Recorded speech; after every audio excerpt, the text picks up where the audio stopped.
This is Naomi, always young. I'm the creator of Positive Living Inspiration, and it's so much fun to hang out on Facebook today because we are on day 12. Sorry, we are on day 4. We are on day 4 of 12 days of hope. And if you haven't seen this sign before, hope means help other people every day. And why I'm so excited today is because I have an intention about my passion and I have some affirmations, and yet I forgot this sign last night. Do you ever have to put a sign up? Yeah. Well, seniors put signs up, turn off the lights. I didn't. I stayed up too late, so I got circles under my eyes. I can hardly think, and I have a big filming event starting at 1:30 today. Plus, I wanted to share all this stuff with you. So, when it said to turn on the lights at 6 o'clock, I didn't do it. What could that mean for you? Well, I hope that you're having an awesome day because we are going to talk about hope. Help other people every day. So on day 1, we talked about help yourself with optimum health. Day 2 was others need your kindness, share it. And then on day 3, was people need creative adventures to be inspired. And I took you to museums around the world, including the new artificial intelligence museums that are building amazing things by drawing something in the air with some tool, and then it builds itself. If you haven't seen day 3, I have to look at that again because that was pretty amazing. Today's topic is everyday intentions. Create what you want. What is that talking about? Create what you want. Well, we all want to create what we want. So we have to have intentions to do that. So how does passion show up in your life right now? Passion. How does passion show up in your life? Take a moment to think about that. What are you passionate about? What is it that you do that you can't not do? And how would life be if you didn't do that? I think that we should all be completely excited about our lives. And if we're not, then Chris Blasey, you're going to change one small thing today, right? Aletta Brazil, Maria Fenelon, all of you know that life is too short to not live it full out. So what are you passionate about today? And why do I ask that question? Because passion leads to an intention. So at the time that I first started thinking about this concept, I had 3 passions. My first one was my love for God, and that's based on my relationship directly with the Almighty. The second one is the love for my British husband, who's amazing. In fact, he's out on a hike today, and I didn't get to go because I was going to talk to you. And my third one is my love for mending kids. And that's the name of an organization that I work with that saves kids' lives in many different ways. And we're going to talk about that in a couple of days. And then I asked myself, what could I be more of to find that passion? And the answer was consistent. So I'm being really vulnerable when I tell you that I wasn't consistent last night. I didn't turn the lights off. I'm showing you the part of me that doesn't work all the time, even though I know that if I set the intention to be more consistent, I will be more consistent. So when you're looking at your life, you want to look at those things that are working and those things that aren't working, because part of self-care is acknowledging something's not working and being able to say, well, if it's not working, what else could I do differently? Okay, so how does purpose show up in your life right now? We talked number 1 about health. We talked number 2 about sharing. We talked number 3 about being inspired and being creative to be inspired. And I hope if you haven't seen that one, that episode, I had so much fun. Go back and look at it. Okay, that was day 3. What if I expressed myself more passionately? What would that look like? Some of us are introverts like me. Yeah, it takes a lot of energy for me to put something like this together. And I need to take a break right after. I need to take a rest right after. And I admit it takes a lot out of me, but I love sharing. And so I do that, right? The passion for the speaking, the passion for raising money for the children. So I wrote down that my purpose, if I had enough passion and could set an intention, my purpose was to create an atmosphere of joy, an atmosphere of joy. In other words, bring joy with me wherever I go, talking on purpose, and working in the anti-aging family community, and especially for seniors. So during this time of passion, during this time of pandemic, we have to be passionate about something. Otherwise, we're going to fall apart. And we don't need to fall apart. We've got bodies, we've got minds, we've got creativity. So find the piece of passion. So how can we do that? Let's just all close our eyes, take a deep breath, and let it out. Let's do it one more time.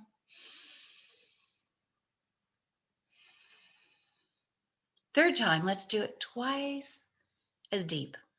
And see, I'm even still talking too fast. So let's go.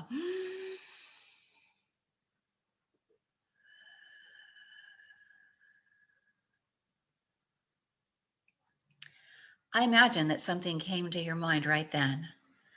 Something came to your mind right then that you could be passionate about, or that you are passionate about, and you brought something up in your spirit.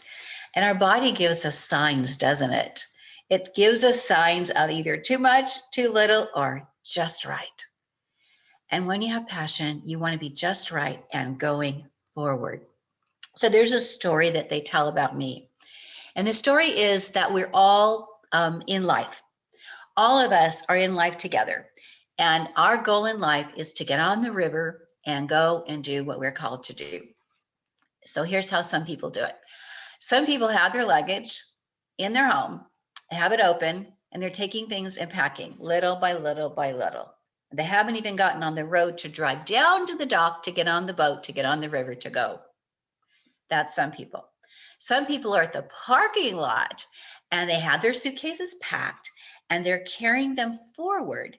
And as they carry their suitcases forward, oh, I think I forgot this. And they run back to the car and get it.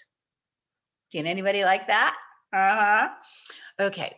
Then there's some people who are already at the check-in counter. They're registering, they're putting down all the information, they're reviewing the information twice, they're making sure every little detail is correct, but they're not on the boat yet. Yeah. Then there's those who are on the boat. They're already registered in their cabin and they're unpacking. They are so ready to get started on their journey. And then there's others who've done all of those, only they're not in their cabin. They're on the deck looking ahead where the boat is pointed, and they're looking upriver to where they want to go. And they're talking to everybody about where they're going to go and what they're going to do. And then the final kind of person, as a person who's done all that, is on the deck. But at the point of that deck, they're on the highest deck. They've got their arrow, they've got their mindset. They're already ready to pull back and shoot down the river. That's me. I'm that kind of person. And when you meet that kind of person, it can be overwhelming. And that's why I'm an introvert, because I don't want to overwhelm anybody. I just want to be me. I just want to be cool, calm, and collected, but I'm not. Okay, so when you have passion, then you set an intention. In setting your intention, you have to have some kind of clarity. So you want to make acknowledgments about yourself. So we have passion and then we have intention. And between those two, there's a little A called acknowledgement. So you need to acknowledge who you are today and what you're responding to and what's valuable to you and what you might need to change. So I acknowledge myself for mental clarity. I acknowledge myself for focus on helping others. Those are two things I'm saying about me. So you might write down your own acknowledgements. I acknowledge myself for loving my family through prayer. My family lives all over the world. I can't possibly literally touch them. Even if there was no pandemic, I could not touch them except by seeing their face, hearing their voice, or writing them a love letter. So that's why I have to say that. I acknowledge myself for keeping strong in my belief that God is my creator and my protector.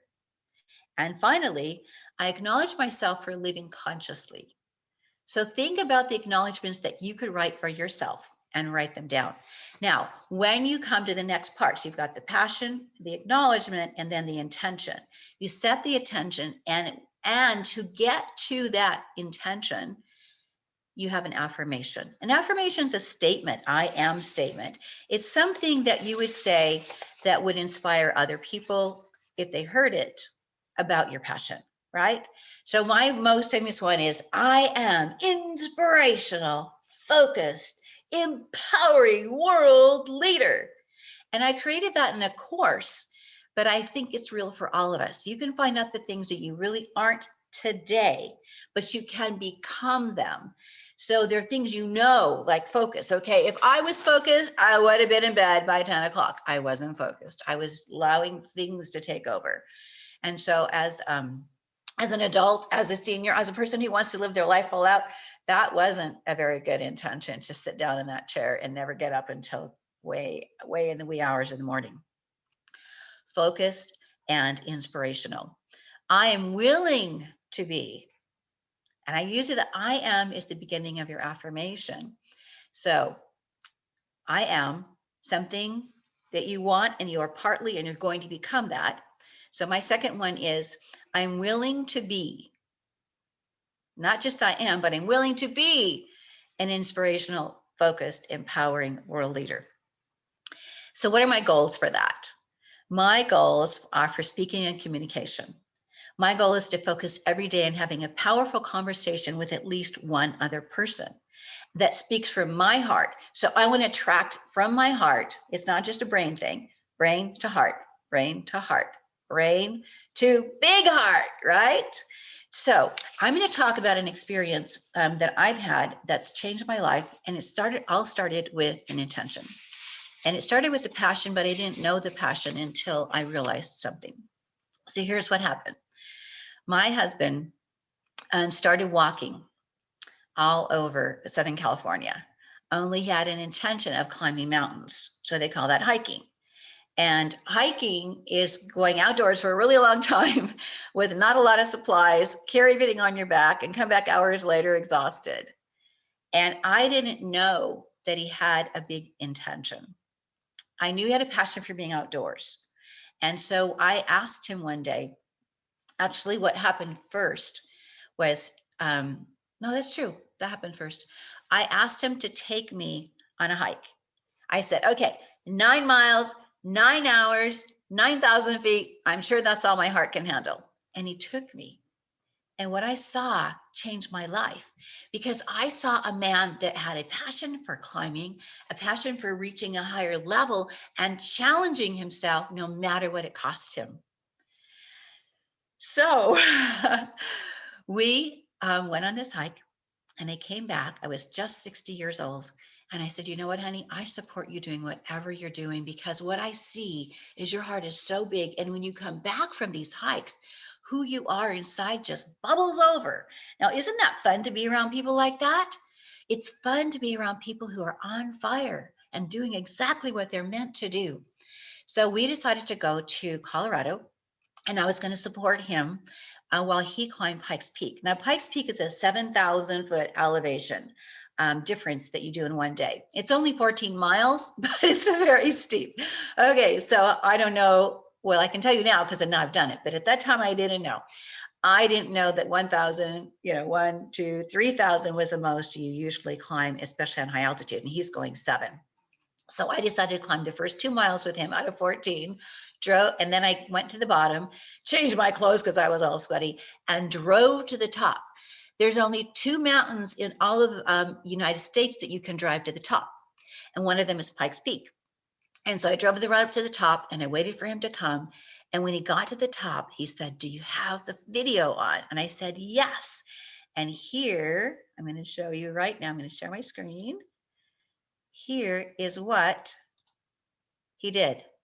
He threw his arms up in the air and he said, Kilimanjaro. I'm like, what? What are you talking about? He goes, yeah, it's this mountain in Africa. And I go, oh, I want to go. He goes, no, you don't. I go, yeah, I do. He goes, honey, it's 19,000, yeah, it's over 19,000 feet. And I said, oh, cool. He goes, you're a heart patient. I know. heart patients don't do that. I go, why not? He goes, it's where the jet fighters fly. I go, oh, I really want to do it now. No, that wasn't going to be what he thought was a good idea for me. And so I said,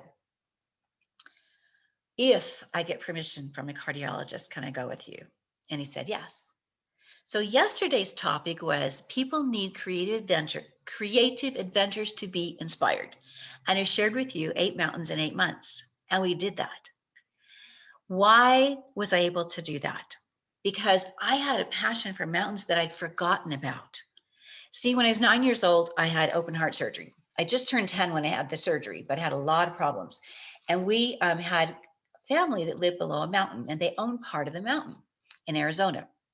And my brother got to climb it, and he got to spend the night at the top, and I wasn't allowed to go. And boy, was I discouraged. So my dad promised me if I would have the surgery, not if, I was having it anyway, but after the surgery, I could climb the mountain. So the Easter after the surgery. So surgery was in August. So whatever August to April is, that's a long time for me to wait. I got to climb that mountain.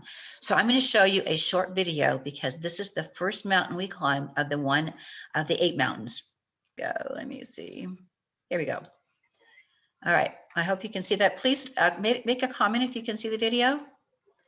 So you see the 2 cables that are going up there, and you see the gloves we're wearing? It's iron cables attached to rocks. So if you could see that, please give me a comment so I can make sure it's showing up for you. Do you see how steep it is? All you do is stick your foot on the rock and hope you don't slip backwards. That's the idea.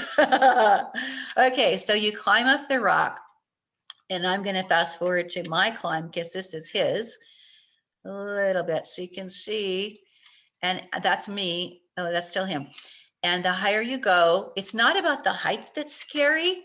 It's about hanging onto the rocks. Do you see the holes in the rocks? You have to figure out where to put your foot and hope the shoes you have on work and hope that the cable's not too hot. Yeah. Now do you see? Thank you, Aletta, for letting me know that because that's me. And I was slowly, and then he has the GoPro on his head. Do you see that little box on his head? That's the GoPro. And he's following me up. And when we got to the top of that mountain, which is actually quite scary, I think I'm just going to show you the very end. He said it's really smooth, and he's telling me how to grab it. And he's saying that you see those pipes that go into the ground? If I wiggle the one below, then he wiggles above me. It's quite the experience. Okay, so the whole idea was to go back to my original passion of climbing a mountain.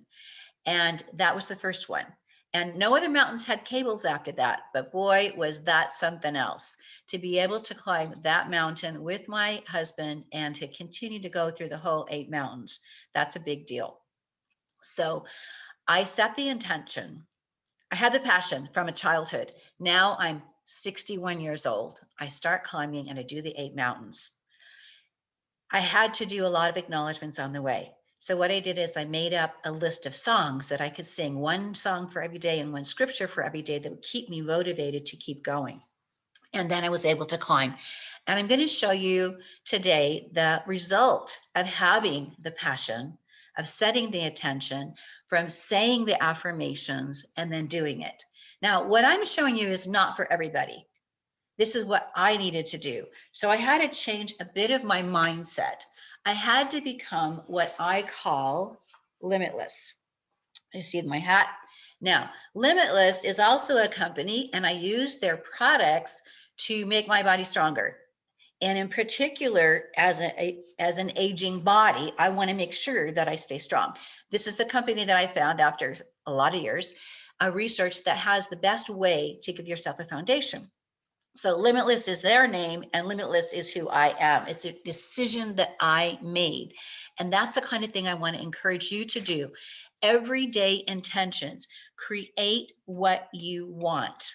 So if you had an intention, what could you create? It could be something simple, like my friend Maria. She creates all kinds of experiences for children.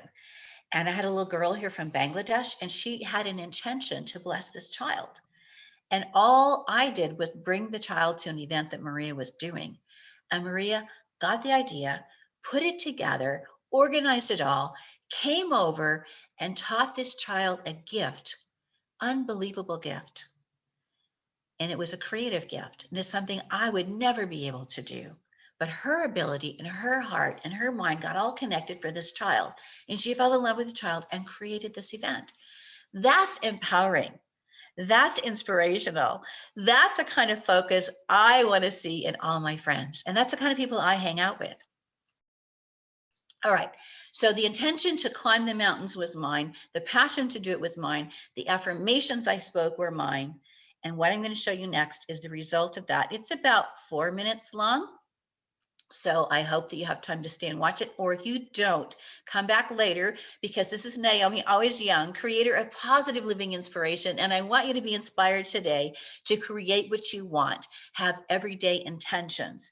And to repeat that, it's help other people every day. So we did help the first day. Others need your kindness, share it. People need creative adventures to be inspired. And today, everyday intentions, create what you want. So here we go. We're going to watch the slideshow. These are the pictures that are of Kilimanjaro, and that's what most people see from the ground, okay? All right, it hasn't transferred over, so it's taking a couple of seconds. So Kilimanjaro is in Tanzania, which is in Africa. And Africa is right, I don't know if you can see that. I'm moving this around. Tanzania is this green one right down here. I don't think you can tell. There it is. It's a slow little button. Okay, next. Africa is a very, very large nation, and it's in East Africa, close to Lake Victoria. And here we're getting closer to Tanzania, and on the border of Tanzania and Kenya. If you're seeing up here, Kenya is white, and I'm doing a circle with my arrow. It's just being slow, but it's there. All right, keep going.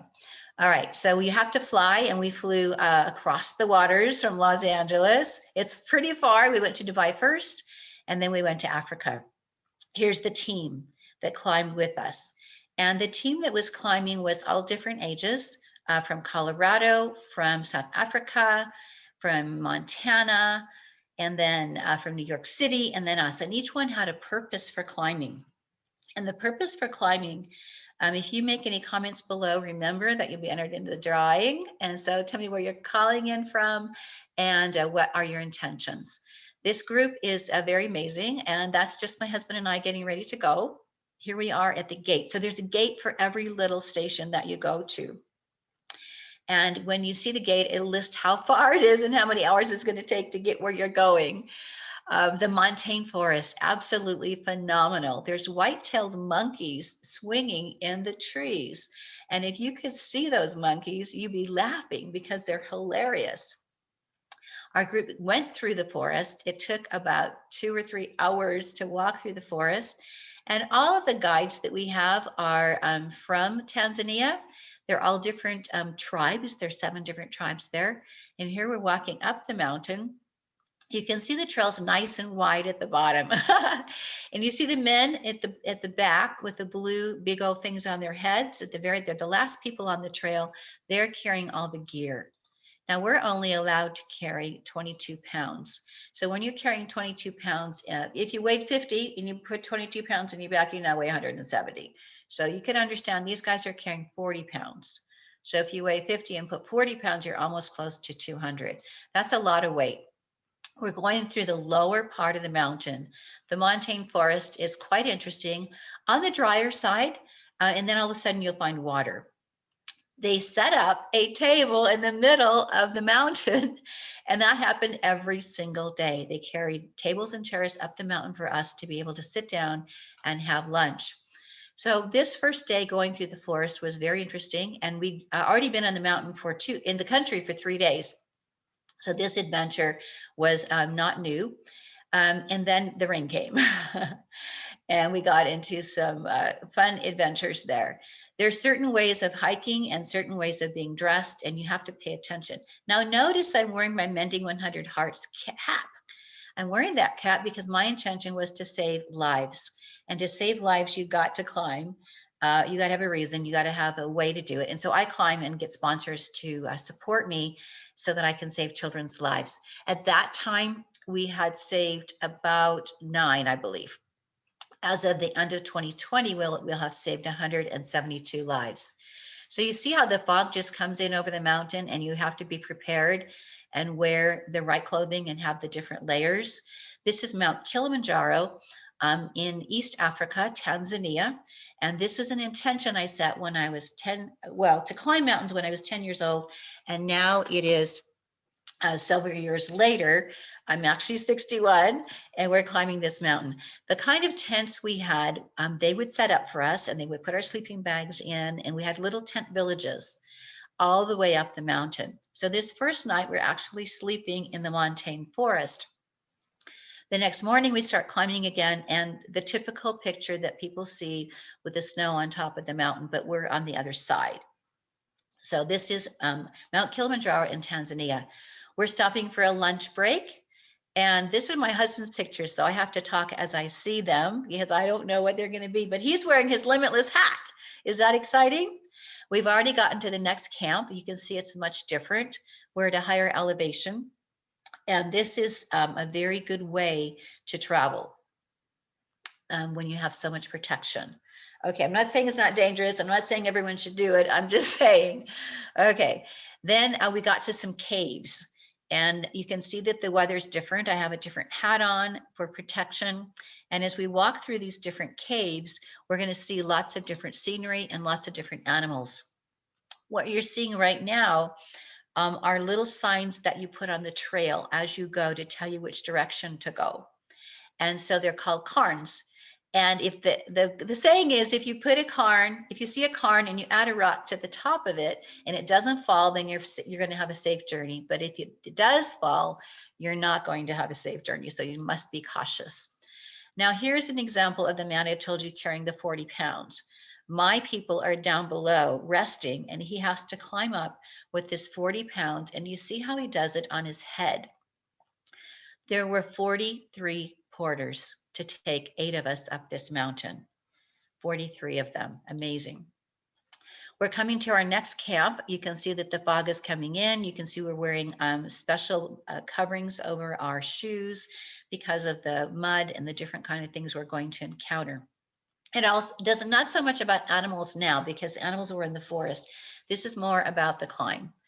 I had left the camp and gone to do some yoga exercises up on the side of the mountain, and they got really excited. They ran this guy after me. His name is Adam, to cut me off the mountain. And it wasn't that I was on a smaller piece of the mountain. I don't mean I was on the top of the mountain. And this smaller piece of the mountain, they got very excited. I shouldn't be by myself. And I had my husband taking pictures. So this is my, sorry picture. Again, here is how the campground looks. Hi, Letitia. Nice to see you.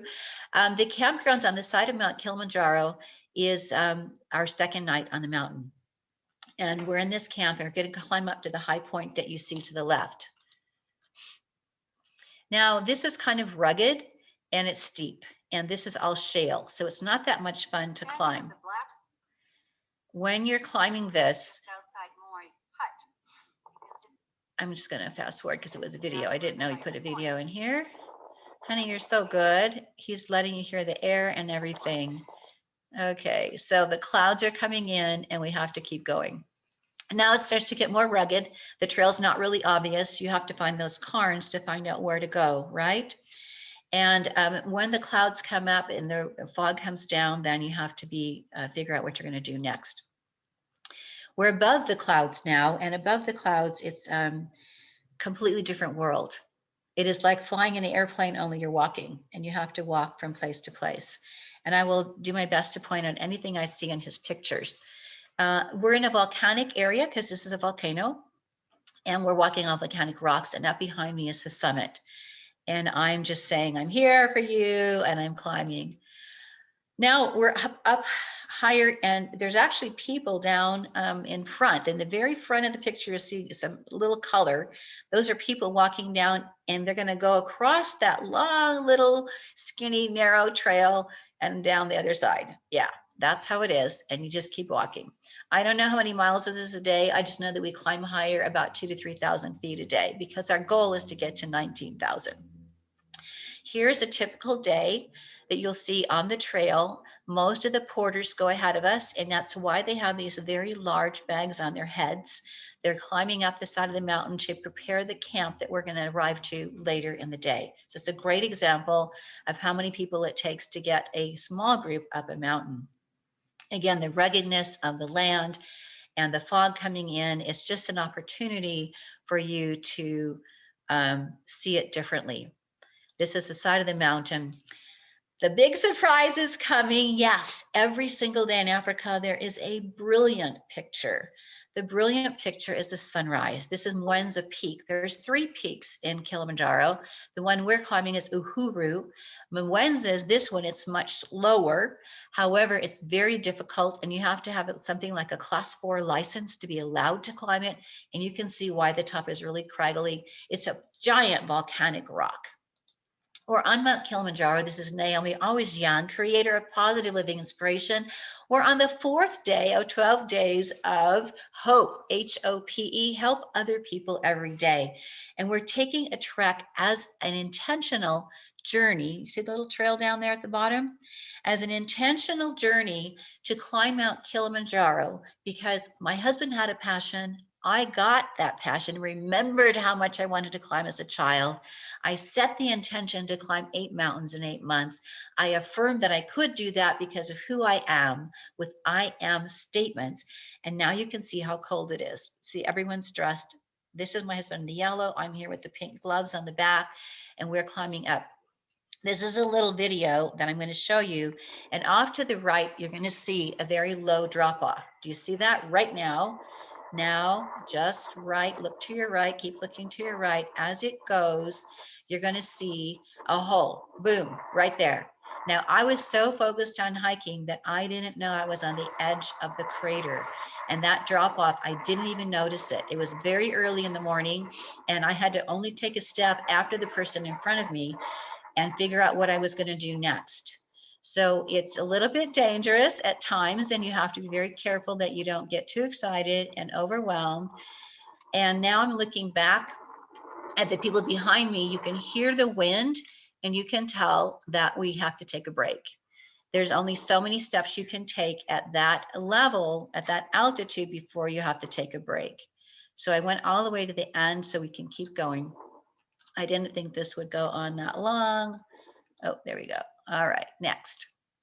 We got to, what does it say? 18,652 feet. Okay, so there's 3 different points on Mount Kilimanjaro that you can say you're at the top, because a lot of people don't get higher than this first point. So they have a sign there. We were at Gilman's Point, and they served us tea and crumpets. I know, right? Very exciting. And then we walked into that fog. And as we walked into the fog, we came to another sign. Now, the second sign says Stella Point. It's going to show up in just a minute. And Stella Point is the next highest, and it's the one that a lot of people get to because it's 18,885 feet. It's only a few hundred feet, not even 100 feet higher than Gilman's Point. But a lot of people give up here. Now, if you notice the climb, if you look up the very top to the right, this part up here, I don't know if you can see, you can't see my marker. Okay, follow the line of the hill up to the right. That is the summit, but it takes an hour and a half to get there, and it's already 2 o'clock in the afternoon. So what we do is we walk into a fog and we start climbing into our base camp. And this camp is at 18,500. So we actually went down a little bit. Those rocks in this picture are not as big as you would think they could be. Hi, Valerie. We're looking at Mount Kilimanjaro. We're getting to the summit. We're talking about the 4th day of hope, everyday intentions, create what you want. And the reason we're showing these pictures is just an example of an affirmation that I created in intention based on a passion I had for moving and climbing. And this particular picture, we just had a 4-hour whiteout. Okay. And the snow was everywhere. We expected this or not, but it sure is beautiful. What? Okay, that's our guide, and it's just moving us through the snow part, telling us what we have to do next. take a nap. That's the only place that's warm is in our sleeping bag. It's quite the world out there. I'm just going to go to the end. Very, very difficult day. And we were very happy to take a nap when we got there. In fact, we are so happy to take our nap that we acted like we were drunk. That's how bad the oxygen was. And as you see that, I started to make a video for his chat oak for where he works in California, and we could barely talk. So we've only been walking from 5 o'clock in the morning until 1 o'clock, 2 o'clock in the afternoon, and we could barely function. All right, here's how the tent is. There's snow everywhere, I know, right? I'm gonna go outside to see what's there, and nobody else is awake. So making noise with the zipper was kind of like annoying to everybody else.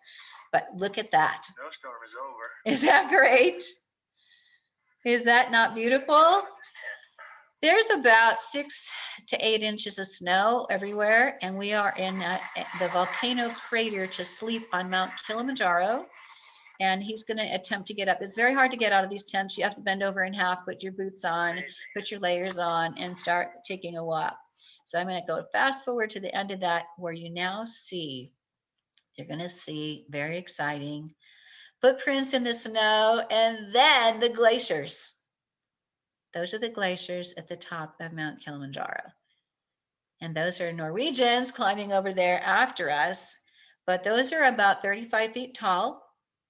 And they're not the typical glacier. There's many other glaciers on the mountain, but these are the ones that are in the crater.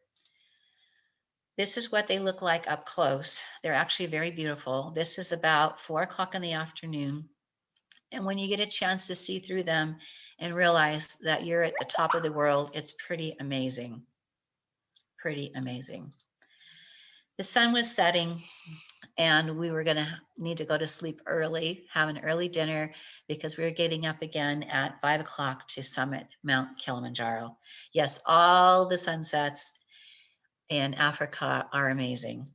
This is again the glacier, and this is the snow is melting up there, and it has changed a lot over the years. Depends on the year, depends on the sunset.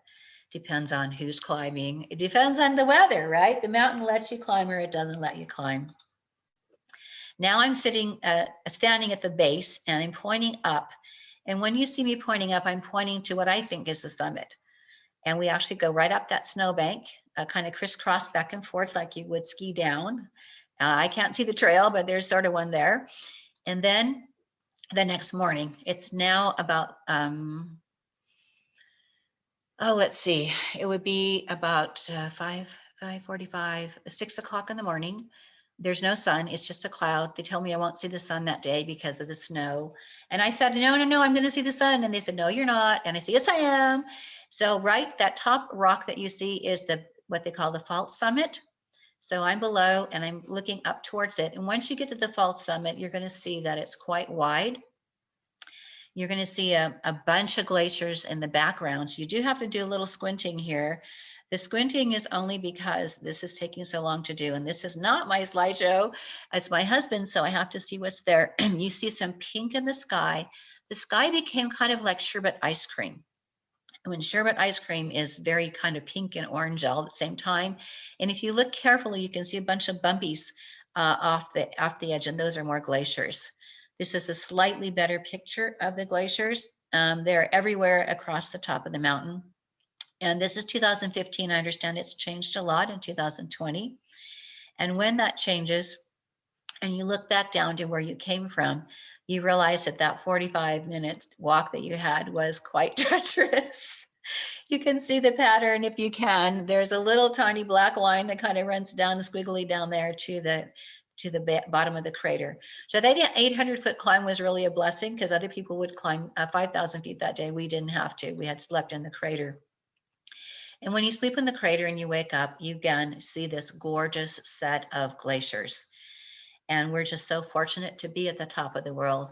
When we get there, it's going to be 19,341 feet. You see the sun setting there. And it was so foggy that we could see other people coming up at the other side that didn't sleep in the glacier. And then you see us. And up behind our head is a shadow. And that shadow is the actual summit of Mount Kilimanjaro. I'm in the front. My friend was carrying my pack at that point, Don here, and then our other people. I'm looking backwards, adjusting his GoPro, and the sun came up. It was so exciting. As we're going to go towards that summit, it's about the size of 3 football fields. So as we climbed and got to the top, our group was excited. And this girl here in the yellow in the center in the white hat from South Africa, it has a candy company. So she had to have her sign up for her candy company. And the rest of us were just enjoying being at the summit, 19,341 feet of Mount Kilimanjaro, Uhuru Peak in Tanzania. All right, so we've done all that, and I'm going to stop the share because what I think is most important about today is everyday intentions. Create what you want. This is the 4th day of hope. Help yourself with optimum health. Others need your kindness. Share it. People need creative adventures to be inspired. Everyday intentions. Create what you want. I couldn't be more excited to spend this time with you. It went a little bit long with the extra slideshow, but I don't care. I love passionately doing what I'm built to do. Now we're going to start tomorrow with H, and we're going to spell hope 3 times, and then it will be Christmas. Thank you so much for joining me. My name is Naomi, creator of Positive Living Inspiration. I am so excited to have been sharing this time with you. Have an awesome day.